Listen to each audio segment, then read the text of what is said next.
What's the deal with the Shroud of Turin?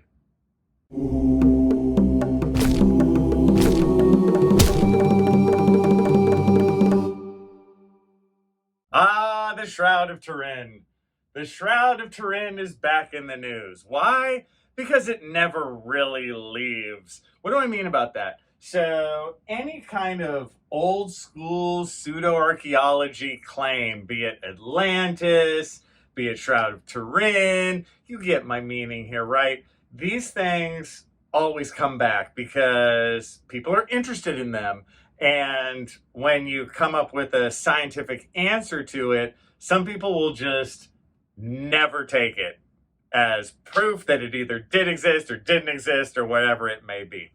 What is the short answer to the Shroud of Turin? Well, the Shroud of Turin is purported to be the burial shroud of Jesus, right? It's a piece of cloth. It's a long piece of cloth that's it's something like 13 feet long or something like this, because it covers the body this way and then down the back too. So just think of a sheet that goes up, across, and then back. And so the big question there is is it the burial shroud of Jesus? Is it? No, it's a fake.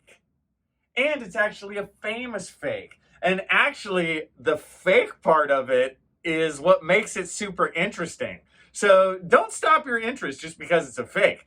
Go a little deeper and be like, what's the deal with the fake? Because while the Shroud of Turin is not 2,000 years old, it is 700 years old. So that's kind of cool. Okay, so what's the deal?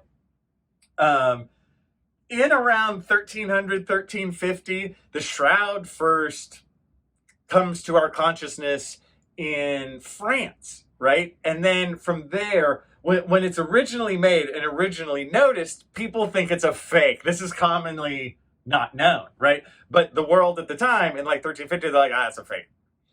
But 100 years later, they then take another look and they're like, maybe it's real. And from then on, is this a shroud a fake or is it real?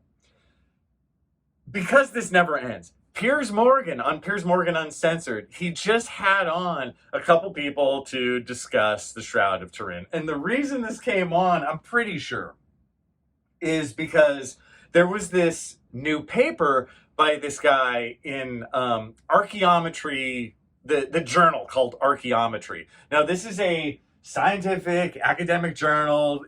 To read that article, yes, it is pretty boring. It is that cliche, but it's actually really good. It's by this guy, Cicero Moraeus. And what he did, he's not an archaeologist, but he works in 3D modeling. He's a 3D designer. And what he simply shows is, if this was actually the burial shroud of Jesus, if this cloth was put over a human, right? Just picture this sheet over a human. And then this human's image was emblazoned on it. That's what the shroud looks like. When you look at the shroud, there's an image of Jesus on the shroud. There's this guy, and it's sort of this photo negative image almost, right? It's just this impression. It's faint, but you can see it. If this actually happened, if sort of the light of God enabled this image to be emblazoned on the sheet, it wouldn't look like a person. It would be distorted. Does that make sense, you guys? If I put a sheet on my face and I put ink on my face and put the sheet on and then take it off, my face is going to be distorted out. That's called the Agamemnon Effect. That comes from the gold death mask of Agamemnon. Look how many air quotes. This is because the gold death mask of Agamemnon is a real thing. It's not of Agamemnon. It was found in the 1870s in Troy by Heinrich Schliemann, right? It is the burial of an important person, but we don't know who. The important part there is that gold death mask is really stretched out, right? It's a wide-looking face like this, and it's because when you put something on like that and then take it out, it's right? It goes out. To drive the point home, on YouTube, Cicero Moraeus, he not only wrote this article, he did a little YouTube video, and he's like, check this out. He put ink on himself. He took a paper towel, he went like this, and went look. And I love stuff like that. That in archaeology world, we call that experimental archaeology. It's basically just doing something real to prove the science behind it. And I thought he did a great job of that. So anyone arguing that this is the shroud of anyone, this doesn't have to be Jesus, and this has nothing to do with how old it is. It's just like the idea of this being a shroud that was put over a human being and anything happened has to be false. It's true. So what is it? How was the shroud made? The shroud is basically one huge gigantic stamp, right? And so how it's made is, imagine making like a 6-foot long image of a man, but it's flat, right? You're making a stamp. If any of us in like kindergarten did that thing where you cut a potato in half and you make a little design on the potato, and then you put it in ink and you stamp it a bunch of times, making that, it's the same thing, but on the big scale. Imagine taking, again, a huge piece of wood and carving out like the image of a guy, and then taking a sheet, first putting ink on the guy, and then taking a sheet, just putting it down, maybe tamping the sheet down a little bit, taking the sheet off, and you're done, right? That's how the shroud was made.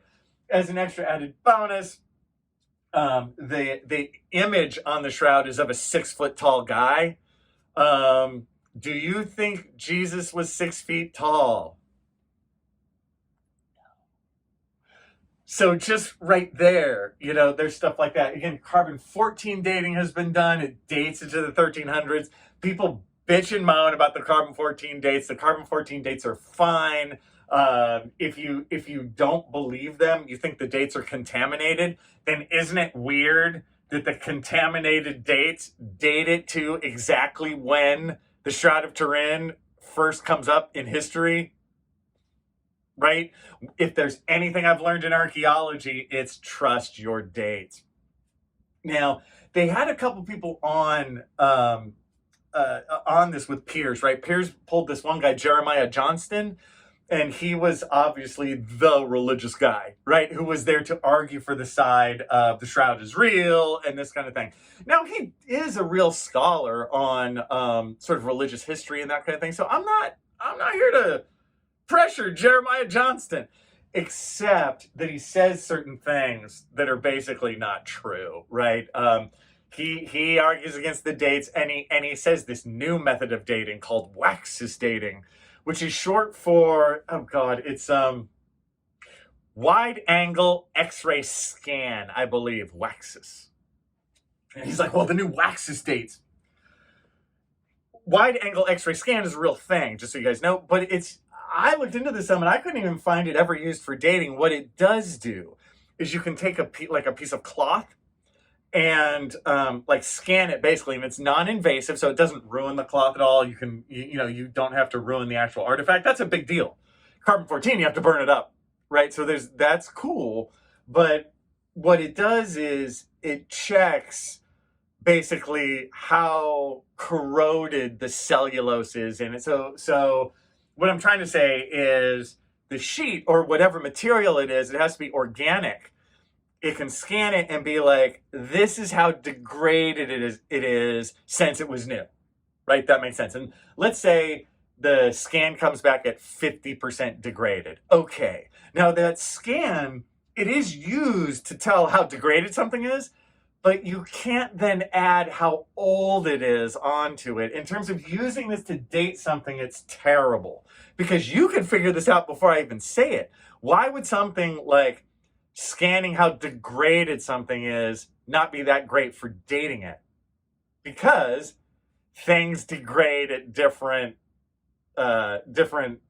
times. They degrade at different levels. It's going to depend on the environment, right? You put a piece of linen out in the jungle, it's gone in 2 weeks. You put a piece of linen in a very controlled environment like with King Tut, it's still there 3,000 years later, and everything in between. So the rate of degrading, that's what I was looking for. They degrade at different rates.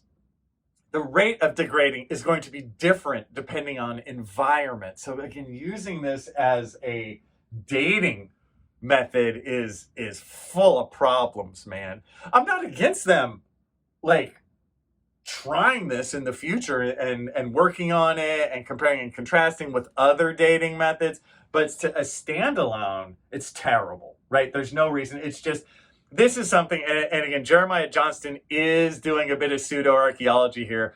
This is pretty common. They'll throw out sort of scientific terms. Oh, well, the wax is dating. Looks good, but it's a scientific term, but it's not scientific, you know? And it's funny, people like him, they will be like, we need to do the scientific approach. But then 2 seconds later, they'll be like, well, when Jesus died and was resurrected, the glow that came out of him can't be described by science.